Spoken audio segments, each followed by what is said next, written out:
Hello, people. Welcome to the Rubin Report. I'm the guy who gave Bob Costas pink eye in both eyes, Dave Rubin. I've got Cara Santa Maria with me, Ben Mankiewicz with me. TYT All-Stars, if I might say so myself. Here we go. All right, I love this story. You know, occasionally Republicans do something decent, at least 8 of them in Maryland. This is fantastic. 8 Republicans in the 141-member Maryland House of Delegates have introduced legislation that would deny the NSA material support, participation, or assistance in any form from the state, its political subdivisions, or companies with state contracts. Basically, they want to shut the power and the water off at the NSA. This is kind of fantastic. Let's take a look and see what the bill would actually do.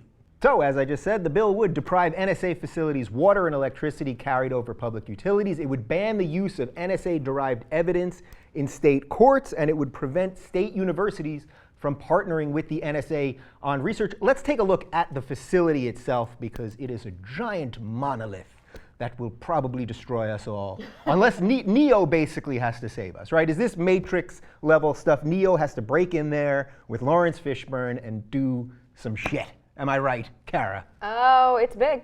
It's a big building. Yeah. It's a big building, and I think that this is a really interesting way to fight back against what they see as, constitutional issues. The NSA is really pushing the limits. We talk about this story all the time on TYT. Yeah. It's a never-ending story, and I think it's really cool that this state says, you know what, you're in our jurisdiction, we're going to do something about it because we disagree with you, and we're going to use our political power to make your lives a little bit harder. Right. Isn't there something really cool about shutting off water and electricity? Like, forget they've had it. They're like, you know what, DC is not going to fix it. The feds aren't going to fix it. We're going to actually do this medieval style, like we're shutting off the toilets. That just seems great to me.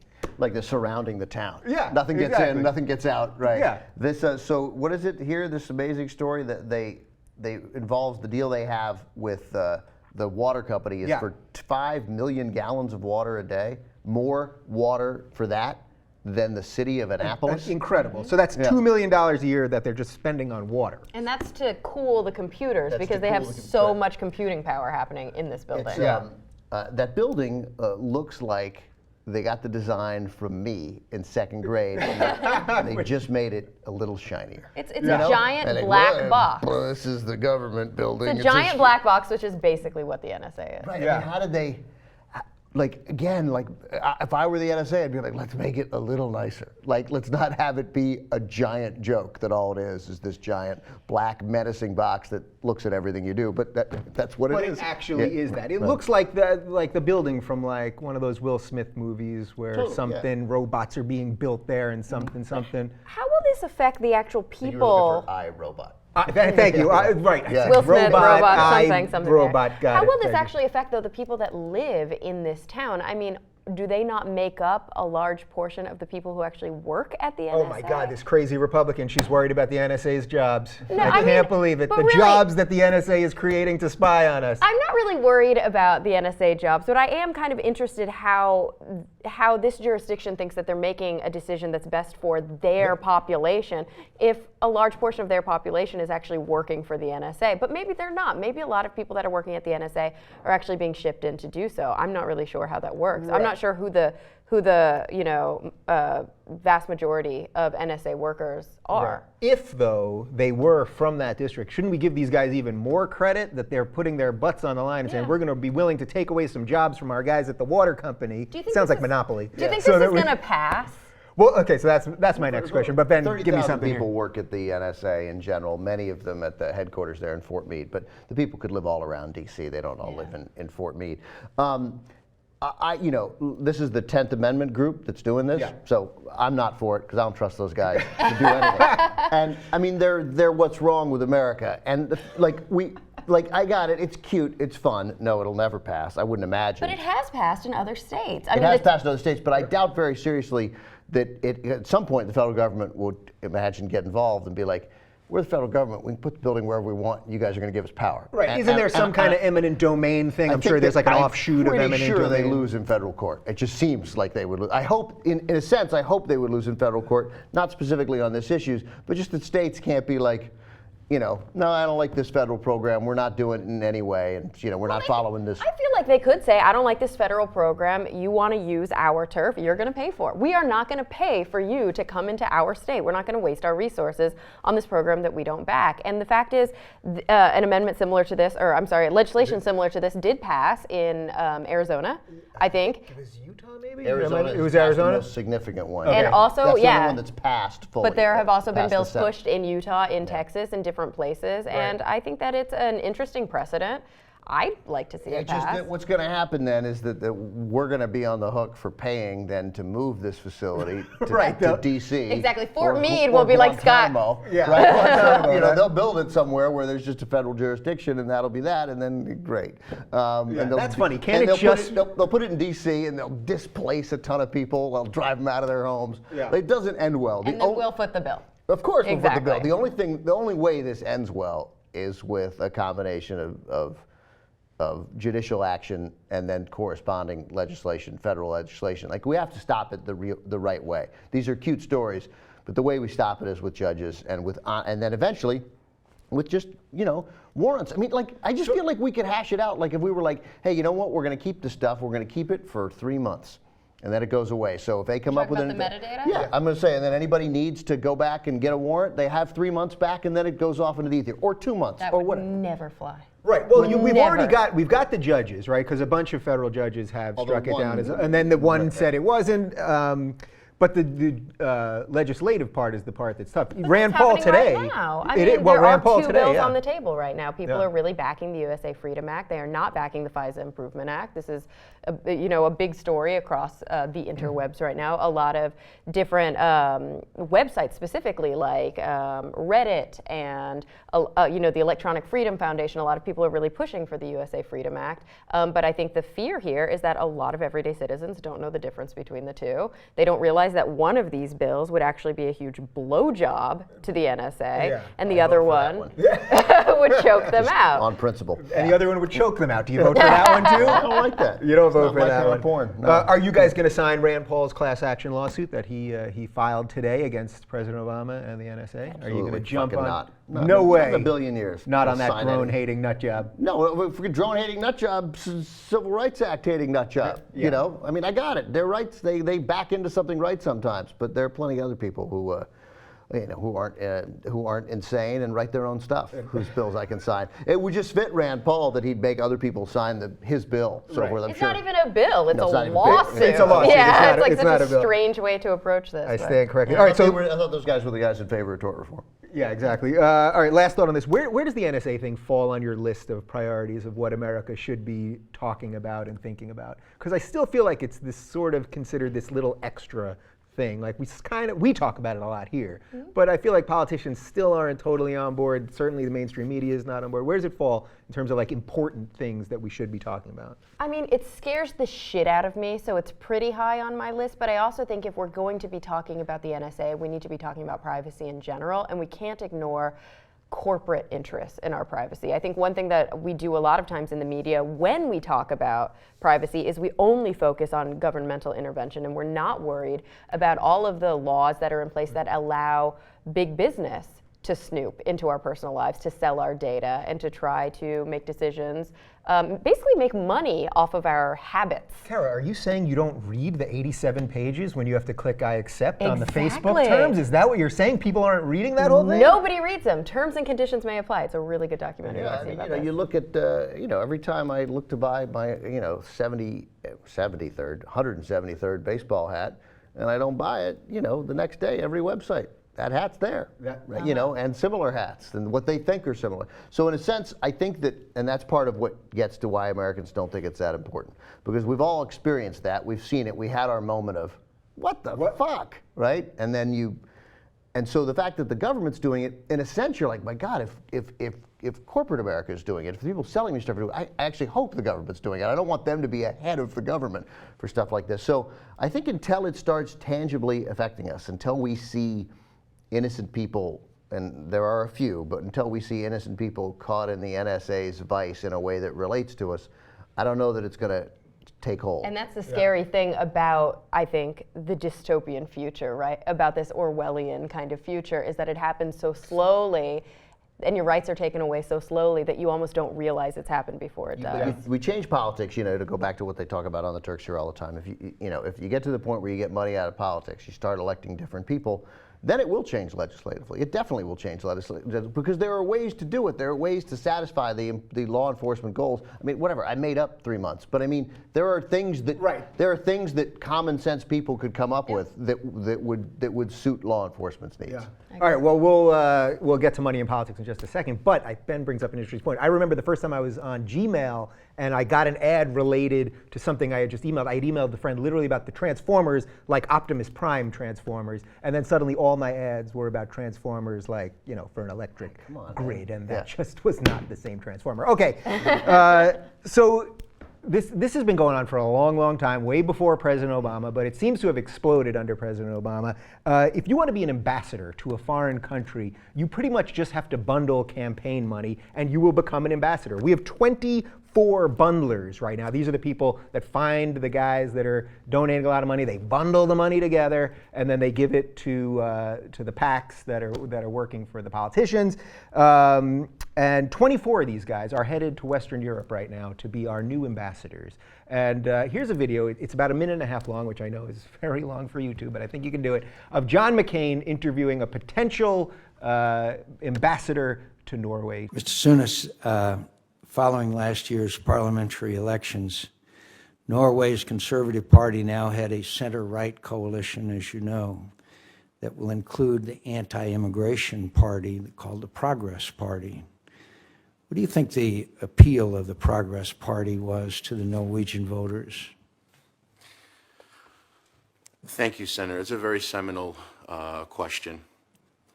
Generally, Norway has and is very proud of being a very open, transparent, democratic parliamentary government.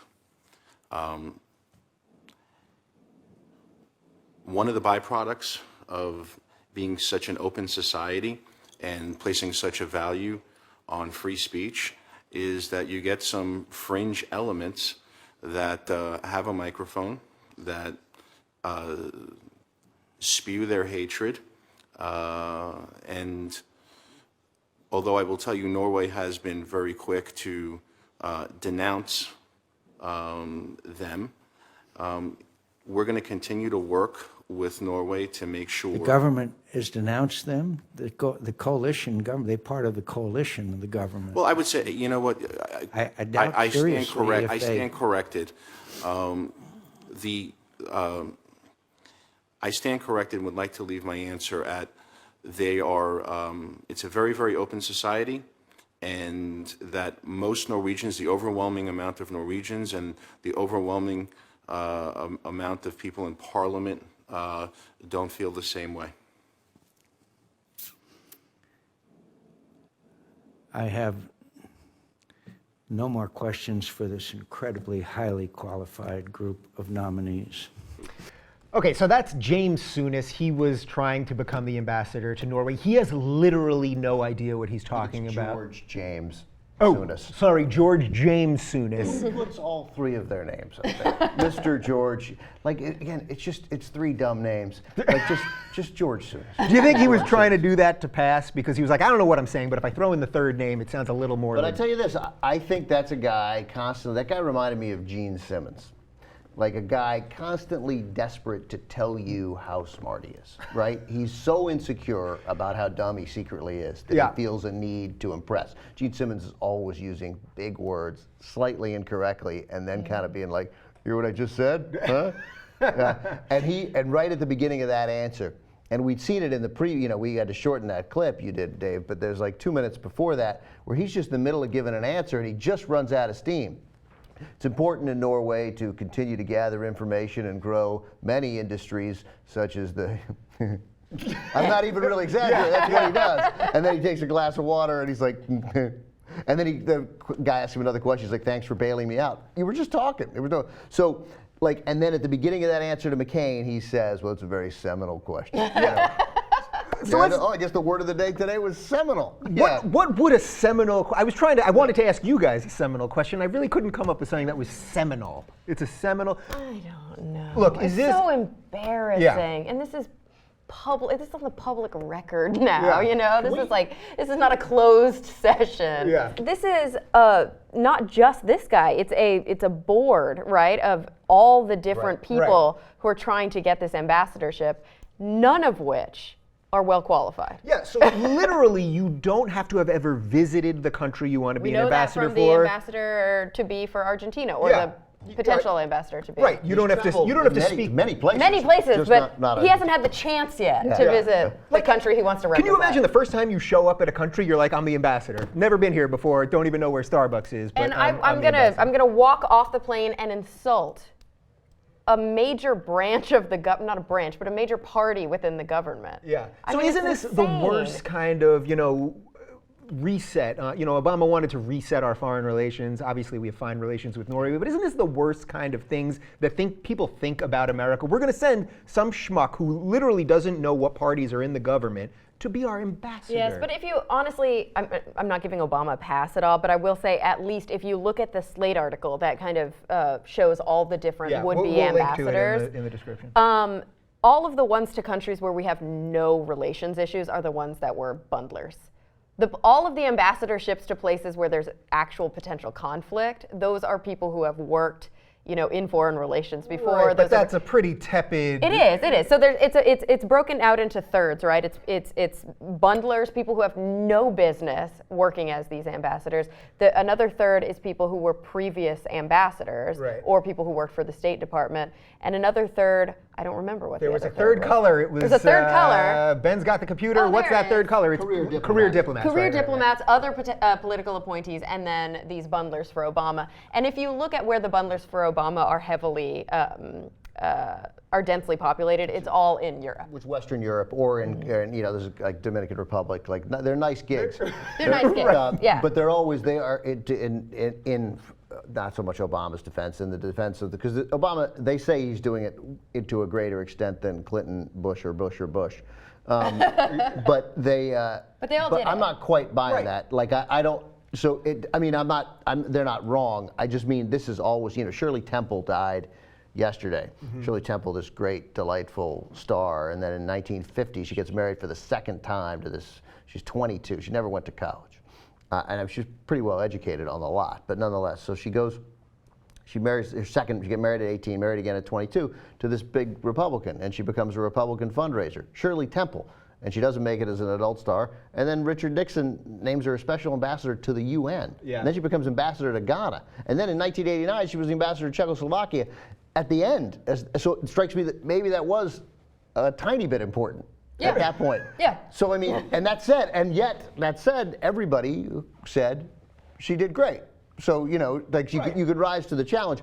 What But does it It's take? right. It's not a saying that automatically these people aren't going to do a fine job. But it is interesting that I guess grenadine sales were probably funding the Republican Party in the 1950s. Yeah. But what's it's a delicious beverage. It is. It just It's was good. good. Everybody likes But it. I think what we learn from this is that the ambassadors in places where we have, as you said, good, non-controversial relations, don't do anything. Exactly. That's not really important. That post in England or that post in France or all these places, Norway, presumably that job is getting run by the deputy ambassador, who's the career ambassador, who does the actual protocol and stuff. And this guy hosts dinners and meets people and shakes hands. And it's good PR. it's good PR. I think But that's a big said, part of it. That said, that's clearly what's happening. That's dumb. Right. And if you're trying to reset government, it's a huge mistake. So then we'll end on this then. So going back to the money and politics thing that we ended the previous segment on, so that's why to me this seems worse with Obama, because he wanted to fundamentally change the way we do business, or at least that's what he said he was going to do.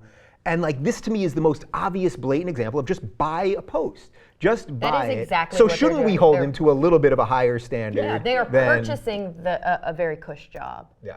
That's exactly what's happening, and it's insane to me that what are there not qualified? Is there nobody in this country who knows a lot about the Norwegian government? Is there nobody in this country who's actually qualified to have that post?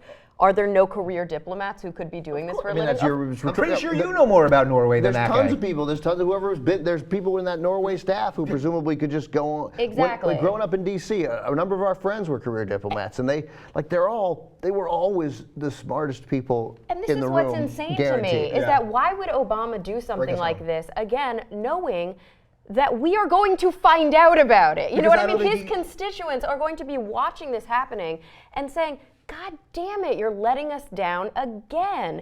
You campaigned on these very specific goals, and we all rallied behind you, and now you're proving yourself to be such a hypocrite. Yeah. More money in politics. I don't think he cares, and it's all about money in politics. James Costas is Yeah. the HBO vice president. Yeah. Not even the president. And what's he And nominated what's he for? up for? Not nominated. He's the ambassador confirmed. to Spain. And Andorra. Yeah, and Andorra. Yeah. That's just because Twofer. it's not TV, it's HBO, so it's a pretty cushy gig. Okay, here we go. So the Olympics are going on. Have you heard about that in Sochi, between the gay hating and the dog killing and the threat of terrorism? Bob Costas' pink eye. Am I missing anything else? Pink eyes. Pink eyes. Johnny Weir sorry. in his fabulous outfit. Johnny Weir, completely fabulous outfits. Is that They're- guy gay? I'm pretty sure he's gay. He's like gay, like real gay. But I thought this was interesting. So Uzbekistan has announced that they are going to use genetic testing to find future Olympians. Developed countries throughout the world like the US, China, and European countries are researching the human genome and have discovered genes that define a propensity for specific sports. We want to use these methods in order to help select our future champions. After the 50 genes of a child are tested from a blood sample, their parents will be told what sports they are best suited for, and that's the director of the genetics laboratory at Uzbekistan's Institute of Bioorganic Chemistry. I am glad we have a legitimate scientist on the panel here. So my first question would be, this has got a little Nazism to it, don't you think? Like there's a little bit of selection and... Well, I mean, I guess you could say that this rings the bell of eugenics, but I don't think they're talking about killing anybody. I think they're talking about selecting kids ahead of time to... Here's the issue. It's not going to work. Right. That's the real problem. The problem isn't so much why they're coming at it this way, because I don't think this is a new idea. I think this is something that a lot of different countries have talked about doing. I'm sure there are labs here where individuals are talking about doing this. Right, and we do this with animals all the time. We We do have this a with animals. horse's mate to... The idea here is that you're probably going to learn more about somebody's athletic ability by actually testing their athletic ability than testing them for genetic propensity. These people are 10 years old. I mean, they're old enough to play sports. Right. Line them up, have them run a race, take the ones who are running the fastest and train them to be your future Olympians.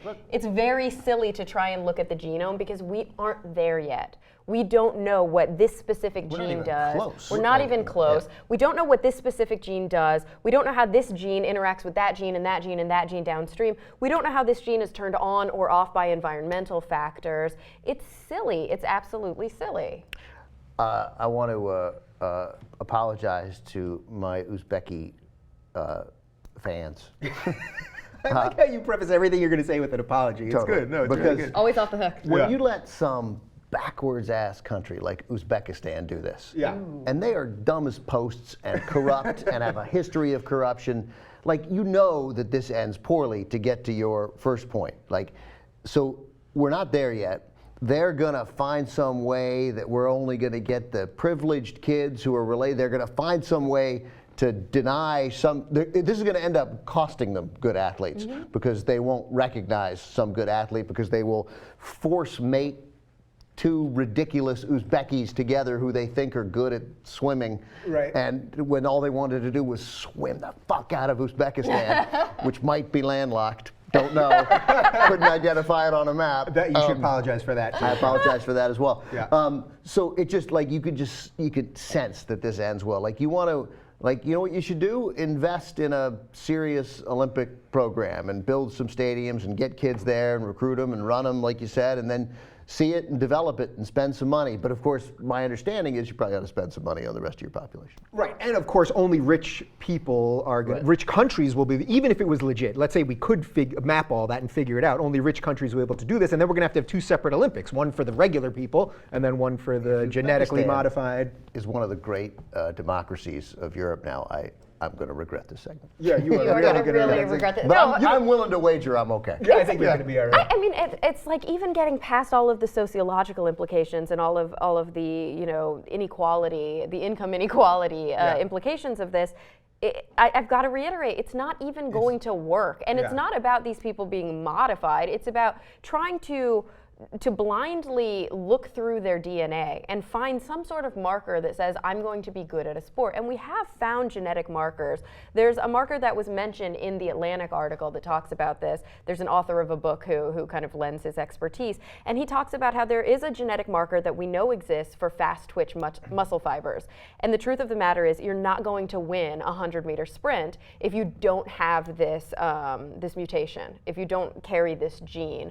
But also most people carry it. It's something like 1 in 7 million, I don't remember the statistic, but a very small portion of the population doesn't have this. So yes, those people will probably never be Olympians when it comes to the sprint, but that's a very small portion of the population. Right. It's just, and that's such a prime example of when we take science and we take one very small example, one very small anecdotal example, and we try to apply it to every different usage, right? That's just not how genetics work. People try to say, oh, you have the gene for brown eyes or you have the gene for blue eyes. It's so much more complicated than that just to see what your eye color is. But we're used to remembering Mendelian genetics in high school. You guys remember the Punnett squares and the pea plants, and this one is tall and this one is short and this one has a wrinkly seed and this one has a smooth seed, and if you crossbreed them, this is what you get. But that's a single allele that's got simple dominance, and none of your genetics is that easy, and that's something that we have to really remember. Be sending Cara to Uzbekistan to deal Totally, with some of this stuff. By the way, you remember in high school, and then I didn't understand one word. I lost Somebody every word out there in the after- YouTubes is drawing a Punnett square right You now. know, Big R, the little R. You remember for our movie guy here, what this was reminding me about was the movie Gattaca.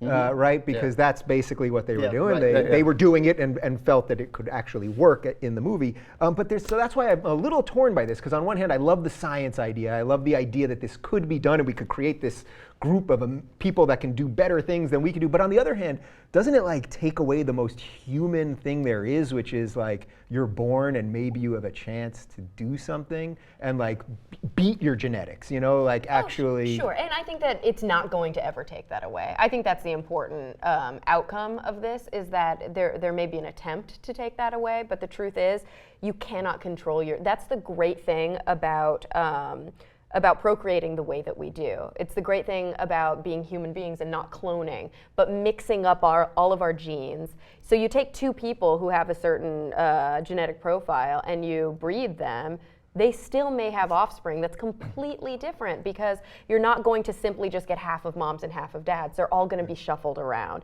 And it still is a total crapshoot how they're going to end up. And I think that's the beautiful thing about our type of sexual reproduction, and you've got to remember that. So Ben, bring us home.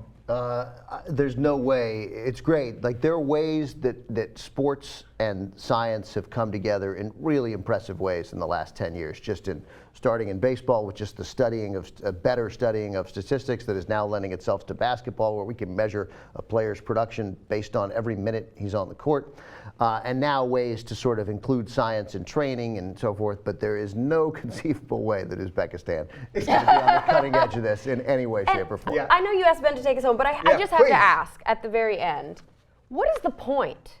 Is it all about having baby. big balls? Is it really just a pride thing? I mean, is there any sort of monetary incentive here? No, it's like, what the fuck is the point? Why does this matter? Prestige. Ethnic pride and of a get relatively new country, and the Olympics, like, they matter a lot here, but I think for a lot of the world they matter even more. Like, it's a big deal. This is their chance. This is, because like I sit here and make fun of Uzbekistan and stand behind it. But also apologize. But like, Uzbekistan doesn't get an opportunity to stand toe-to-toe on the world stage often. And in the Olympics, everybody gets a chance to stand toe-to-toe. And if they win, you remember how much nonsensical pride those Eastern Europeans, you were talking about it, how East Germany and Czechoslovakia, and how they, mostly East Germany and obviously the Soviet Union, when they throw out these, these ridiculous athletes that were obviously scientifically enhanced. Machined But completely. Look at Drago, who fought Rocky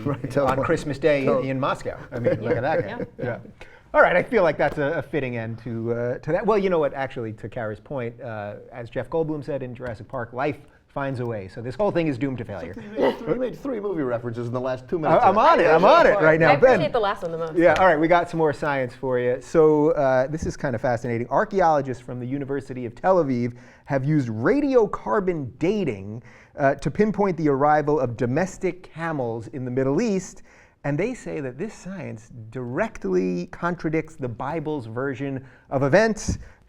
Camels are mentioned as pack animals in the biblical stories of Abraham, Joseph, and Jacob, Old Testament stories that historians peg between 2000 and 1500 BC. But the archaeologists from Tel Aviv University say camels weren't domesticated in Israel until centuries later, more like 900 BC. Ben, as a member of the tribe, how do you feel about this fight between science and religion? No shit. I mean, I know, you don't say. I mean, but Well, it's I knew nice. where you were going with this. It's nice. It's nice when science comes through. You know, one of the Mormons take an unfair degree of abuse because their nonsensical history is so easily disprovable to people who don't know ancient history. Like, we know Jesus didn't come over here on a boat. I thought you were right here on a Tyrannosaurus Rex. Right, that's not. Oh yeah, I remember learning that Wasn't in that- all of my seminary classes. Right. It's a T-Rex. Exactly. Indians aren't red-skinned because the gods smited them, right? Like No, that. Indians are the lost tribes of Israel. You realize that, I right? That's realize what the it. Mormons Right, but teach. but the ones that are dark, because they had to explain those were smited. Also- those were the Nephites. or Also the, black skin too. Right, That's yeah, very well, powerful. Smiting It's a is curse, obviously yeah. going to color your skin. So, Yeah, smiting does that. but the story, of course, what's unfair for the grief that the Mormons take in that regard is that it's really it's just more easily Well, disprovable. but they were dumb enough to try and invent a religion that's in modern history. Well, they weren't dumb. They were. I mean, he was smart enough to invent a religion that enabled him to say, you know, I glanced into a hat and it turns out I can fuck 13-year-olds. I should say, he was smart enough. Right, His right. followers were dumb enough. But I mean, but it's not that different than what we're talking about here. It's just it takes a little more science to disprove those stories too. And so yeah, here we know these stories weren't written. The stories were not written contemporaneously or even close. And so they're simply made up. They're and not true. that's really all. Yeah. Well, They're fables. they are fables, but I would say, and I, personally believe that they're fables, especially the things that are in direct contradiction to the natural laws of science. But I think that all this really does prove or provide evidence for is that they were not told contemporaneously. I don't think it really provides any evidence that they're fully untrue. It just provides evidence that people told these stories way after the fact, and they effed up all the details, which is so common. Which is just what humans do. You're not going to a story that's passed down, not written anywhere, and is told for 750 years is going to be wrong. And of course, it's generally and eventually then, especially when they start getting told with a purpose. Right. Exactly. Right, And as what we opposed do to just regale their family members. is if I'm going to tell you a story about, the history of my grandfather's grandfather's grandfather, I'm probably going to add elements to that story that are common and familiar to myself. So, camels were used as pack animals much later. Those are going to make their way into the story for that very reason, because we are selfish creatures and we're very self-centered, and when we talk to people, we're going to introduce elements from our own lives. And I've got another movie reference for you. Wasn't that the point of the movie 300, where they told this crazy story that was based in truth, but there really weren't giant monsters and two-headed beasts and... Yeah, that was the story. Wasn't that? 300. I think there was a plot there, wasn't Yes, there? I don't remember. The sequel was out. I think saw the billboard, Next that's why I next was month. there. Yeah, and there's no way that if camels showed up in about 900 BC, which is I think what they said, as opposed to 1500 to 2000 in the biblical stories where there are camels. Like no one in 900 even like you say it. There's probably no even mischief there. They're not saying things that are. They're like, I don't know whether if they're here now. I presume they were here 1,000 years ago. Yeah. Right. Like, how the fuck did he get across the desert? He must have had a camel. I mean, that's that's how they told So the are story. you guys saying that no believer, no literal believer, is going to look at the science and then go, all right? Anybody who believes in a literal translation of the Bible, anybody who's a fundamentalist Christian, is already ignoring so much scientific evidence. This is just one more piece to So there's throw on the nothing pile. that could. This is not going to convince Ken Ham that Bill Nye was right. Let's put it that way. Yeah, but but that said, as as religion, Pat Robertson this week was critical of Ken Ham. Pat Robertson's been critical in the past. Yeah, He right. said multiple times that if you believe in a literal translation of the Bible, you're just not doing it right, because there's no way the earth is 6,000 years old. Yeah, I mean, if Pat Robertson thinks you're extreme. So that showed me to some extent that religion's future, which will still be vibrant and strong, it will just be it will be taking this as words to live by, but not the historical fact. I agree. I mean, even religion is subject to evolution. And I think that what we're going to see in future generations is a much looser adaptation of these books and a much more educated approach to religion. We're going to look to the theologians and we're going to say, okay, these are stories, these are parables. Like you said, they're words to live by. It happened in a pre-scientific era, and science just doesn't apply to most of these stories. But don't worry, they'll still hate gays. Hallelujah! Don't trouble Praise yourself. Jesus. Yeah. Okay, let's talk about the NYPD, and we've got a little science. This one too. The New York City Police Department is beta testing, or as I like to call it, master beta testing, Google Glass. Yeah, master beta. I've used that joke like 1,000 times on Twitter. It doesn't get any retweets.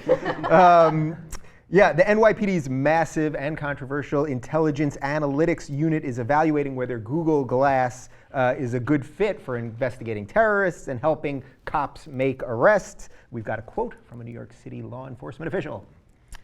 We signed up, got a few pairs of the Google Glasses, and we're trying them out, seeing if they have any value in investigations, mostly for patrol purposes. We're looking at them, seeing how they work. I think the best part of that is he calls them the Google Glasses, which is like talking about the Facebook and the Twitter and the kids and all that stuff. Wireless facial recognition software. It could help match suspects' name and faces to information contained in databases that law enforcement agencies use. And it could help eliminate the time-consuming handwritten or typed reports by enabling video recording and dictation for digital reports. We've talked a lot about Google Glass here. I truly believe if this thing takes off the way it sounds like it will, it's going to fundamentally change how we react to each other and pretty much every interaction that humans have. Why? Because we're all going to be constantly, you guys are already wearing glasses, and once they can put the chip in there and I won't even know whether you're recording me or what you're looking at, you can see everything you need to know about me at the same time, and you can record me, and all the sex stuff which we've been talking about. I talked about this the other week on Joe Rogan's podcast, and I got so many responses on Twitter. Have you guys seen this amazing UK show called Black Mirror? No. First of all, it's so good. Let me tell everybody on YouTube, you need to check this out. It's so good. There's only 6 episodes, so you'll be really disappointed if you download them all and batch watch them because they're amazing. But it's this very dystopian, very cool kind of futuristic show. And one of the episodes is about a future not too far in the future. That's why the show's so brilliant. They make technology, they integrate it seamlessly, where everybody has what they call the grain implanted behind their ear, and they can recall everything they ever did in their lives. It's basically just their memories on a hard drive, and so they can use a little remote and they can rewatch the past. And they do such a beautiful job of showing how it does fundamentally change the way that people interact with each other, what people do for fun, how levels of trust are built between people. And I think that's why this is such an interesting and important story for the NYPD, because coming out of the huge stop and frisk controversy, with de Blasio basically putting the kibosh on that, and moving forward into this new area where we're seeing in LA that they're trying out these lapel cams, which I think is such a brilliant step forward for civil liberties. Let's make sure that we're always recording what the police are doing, so long as we can have access to those videos. I think that is going to be very important for the civil rights and civil liberties of people that they are putting into custody, of people that they are questioning. I think that this could actually be good for the person on the other side of the badge. So she spun it positively, as opposed to just the cops watching us all the time, which I think none of us want. Isn't this going to be a combo of like Minority Report and Total Recall? I'm on a movie binge, man. Go! I don't know, man. First of all, if we get to the point where you could put them in designer glasses, and by designer glasses I just mean the glasses that people would choose to wear. They've started to do Yeah, that. it's already. they've Also, already- you can get your prescription lenses in them now, which is pretty cool. Because as long as people had to wear what they appear now, there's no chance of it happening. Yeah. It just does not. They've started looking better. Imagine just your glasses Yeah. with a little thing stuck on it right there. That's pretty much all it is. Well, I mean, from an investigative tool for police wearing them, to me, it doesn't. And my initial reaction, and I was slow on the NSA, so maybe I'm slow on this. I mean, I came around on the NSA, so have me back on in 9 months. We'll have you back to The retract it. NYPD police department I can't believe what they did. I like this. You issue apologies for half the things you say before you say them, and now you're issuing a pre-retraction also. That's incredible. Yeah, I mean, in a year, I'm going to be like, I'm traveling to Uzbekistan. It's a great place. Google Glass. I'm going to go to the beach if there is one. Well, really, I mean, the cop cars have dash cams. Right, totally, Right? right. And the purpose of those dash cams is to help us. Right. The dash cams are there so that the cops can't beat the shit out of us. You know, as Chappelle said, sprinkle some crack on him and run off, right? So I think that this is actually really important. But to be able to quickly get the information mobily that, download guys prior, I mean, anything that makes police work, again, that most of this seems like progress. The only part that doesn't is, are people being spied on without them knowing? Final thought on this, forgetting the legislation and the legal stuff, forgetting that side, just the human part of it. I was at Home Depot this weekend and I bought something at the self-checkout aisle, and now at the self-checkout aisle they have a camera on you the entire time with all these warnings. You're being recorded and da-da-da. And I was thinking, there is this moment of like, did I do something wrong? Did I steal something? I didn't steal anything. I find a freaking big box. Couldn't have stolen it even if I wanted to. But enough people have stolen things that they had to put that in place. Okay, so I understand why they do it, but there was this moment where I'm looking at this camera. Oh, it was showing me a monitor recording me, so I could watch it record myself. And I thought for a moment, this is the future. We are constantly going to. And So we're just what do you guys already think about there. just the human side of it? Forget the law part. Just the idea that that is going to just exist. I think there's a trade-off. I think when it comes to privacy, it's about privacy and convenience, and you can almost never have both at the same time. The more that we give up our privacy, oftentimes the more we have these conveniences. It's the same reason that there's a camera on the ATM, and I feel safer knowing that there's a camera on my ATM than unsafe. I was in Europe last spring, really for the first time in forever. And there are cameras everywhere, everywhere. I mean, it's at every corner. You look up, and if your point is to see the cameras in Europe, you're stunned at how many cameras there are. Yeah. So they've been living with that for a while. And of course, when those, I still think of those cameras as recording video the way it would have in 1988. Like with tape? It's great. Like there's a guy. I mean, it's grainy, and like only in 24 can they be like, just zoom in on that, make that clear, and they're like, it looks like this, and then all of a sudden, like, holy shit, it's Cara Santa Maria. She did it. I knew it. I never trusted her. But of course, it's already everywhere. I mean, it's not hard to trace people's actions just if they're out in many, many, many neighborhoods.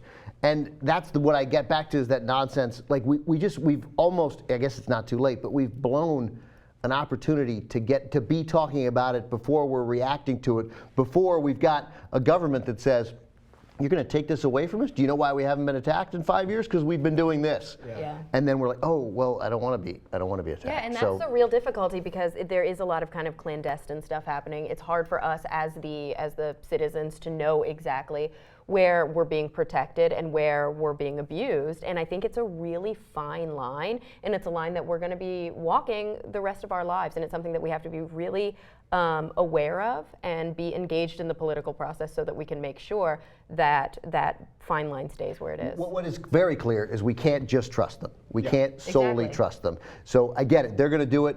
I want them to do it. I want them to do a lot of protecting. But To a point. They can't just decide on their own. I don't not trust these guys instinctively the way some do. Like most people working at the NSA. Like you don't have an arsenal, Right, is what you're saying. But I mean, the NSA, they're trying. They want to keep us safe. They're not like, we got these new toys and this money. But some of them are. But either it's irrelevant to me what's in their head. What's necessary is to have an independent judicial panel with real independence and real teeth go, no, you can't do that one. You have no evidence to do that one. Exactly. That's all. Exactly. Until we have that, all we can do is think about it and talk about it, and there you go. All right, one more for you.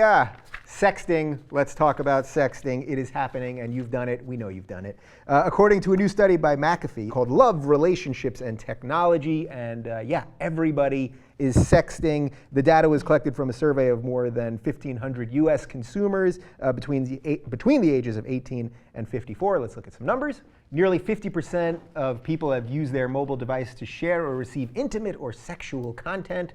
50% of people say they've stored intimate content received on their mobile device. 16% have sent intimate content to complete strangers. They have also shared passwords, email accounts, bank details. By intimate content, I'm pretty sure we're talking about the cock shot. It's 90% cock shots, gay, straight. It's a lot of cock shots. Does any of this, I'm going to ask you guys about your sexting habits in a moment, but before we get to that, does this surprise you that everyone's doing this? We all got this thing in our hand and we've all got genitals. Obviously, and those numbers are low. This is a self-report survey. Like, come on. Like, there are people who are lying on self-report surveys. I would be interested to see what the NSA numbers are. A lot higher. Because the NSA knows. They know. Again, you know, you're a young woman with a bright future. How old are you? 30. 30. That was very nice. But you guys are like, the numbers seemed high to me. Like, Oh, really? Like I knew. It seemed high? Yeah, because He doesn't have Snapchat, that's why. I get that 18 to 28, they're going nuts with it. Or shit, who am I kidding? You know, 15 to 28, right? Yeah. You really think after 28, people are just not interested in I cock? totally lost my sex drive at 28. I haven't had sex in 18 years. Poor guy. Yeah. I don't miss it, frankly. No, so I don't know. That like, you know, I believe the survey, and I get that self-reporting surveys about sex are likely to be low. There's no way more than 2 of my friends have ever engaged in this, and I know who they are. Like, I haven't. I mean, I guess I've had girls who I'm dating be like, say something provocative in a text. I am so massively not interested in that kind of way of getting turned on that Sure. I'm like, look forward to it. See you at 8. You know? So Yeah. this really is an age thing though, because you are a little older than us. think So it's you also- didn't grow up with the computer did not. right there. It's an age right thing, there. but it's also a gender thing, because I can promise you the vast majority of women are also not interested in getting a penis on their phone. Yeah, totally. We don't want the dick pics. They don't want the dick pic? We don't want the dick pics. Yeah. And you know what we do the minute we get the dick pics? Show it to all our friends. Right, That's all we do. Right. We go, oh my God, look at this. So you've- Ew. And do girls Ew. ever- You've received? Of course, all girls have received dick pics. But do the girls ever send the vagina pic back? No. Because dick pic, it rolls off the tongue, so to speak. No. Vagina pic, it doesn't. I don't it's want not a pussy thing. pic? What It's are we not a talking I about? thing. don't want a vagina picture. I don't, You don't want a vagina. No. You'll find your vagina elsewhere. yeah, look, I mean, I'm not a prude. I have a porn addiction, you know? Thank you for coming out to me, by the way. No, but I mean, I'm not. I like things. I like, you know, but also, how do you define intimate content, right? Because I've sent photos to significant others before that I think are, if it got leaked, it wouldn't be the end of the world because Right. I'm very smart about it. But Right, that so are like like you're a baring little your shoulder and sexy looking and- seductively, or right? like like a little, whatever, you know. Well, this, you know. But also, I know that things that live on the internet never go away. Right. And I know that there is a potential for somebody to fuck you over really hardcore. And also, I am a public figure, and so I need to be a little smarter about Yeah. those kinds of things. But I have, I'd say, sent and received things of an intimate nature, and I've also texted things. Can we think of a better word than intimate nature? That's what I'm saying. Intimate, So how do you it's- define it? You Right. know, I think that's also a big problem with self-report surveys, because tell me that you've never actually texted something sexy, like sexy words. Come on, Ben. Come on, you got well, some first of all, sexy it's, words. it's hard for me not to be sexy, Exactly. right? So almost the minute I start texting a girl, she's trembling, so she's going to think whatever I say is sexy. No, of course, I'm sure I have, but I don't. I guess just personally, that I can't wait for a conversation that is about sex on a text to end. Like I need that to end quickly. If you want to, if I'm home alone, you want to have a phone conversation for 2 minutes and 40 seconds, that's fantastic, and then we'll be finished with that. Wow. You just really love sports. That's the thing. You really just You want to get really back to your did sport. age yourself there, because you talk on the phone. No, anytime people send me emails, texts, whatever, and they say, I didn't hear back from you. I'm like, if you need to reach me, See, I got a work call the other day, And I was like annoyed that somebody called me, left me a voicemail, and didn't email, and I was like, So you want to how sit do you there all day expect and me respond to emails? Yes, I want to do it on my time. I was like, what if I hadn't checked that? Right. I might not have That followed feels up like on a it. bunch of emails or texts that I get that require a response feel exactly the way it felt on Sunday when I hadn't done my homework. It is an incredibly so funny familiar because feeling it to feels me. the same way to me when people fucking leave me voicemails because I'm like, I don't have time in the day to I gotta call you and I can't be interrupted. If I'm emailing you back, I can do it at my leisure. I You don't know what's funny? It's I just- know Ben's telling the truth because when I emailed you the stories for the show, you didn't respond. So then I had to email you the non-response, and you said, "Well, my non-response is a response." Was like, got it. And then he called Yeah. you on the phone and was like, I got the stories. All right, final thought, which I feel like will bring this whole show to a conclusion.